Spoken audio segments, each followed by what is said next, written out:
ఆకాశం వైపు తెచ్చి యేసయ్యా నీవే కావాలంటూ ఈ రాత్రి నాతో మాట్లాడమని ఆ ప్రభుని వేడుకుంటున్నాను.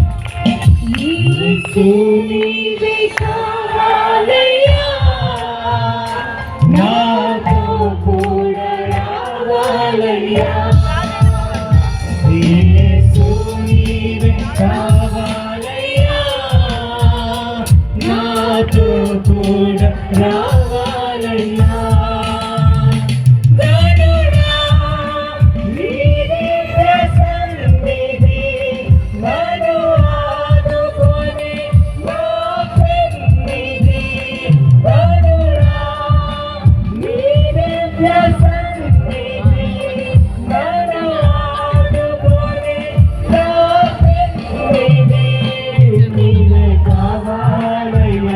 నాతో రావాలయ్యా, నీవే కావాలయ్యా, నాతో రావాలయ్యా.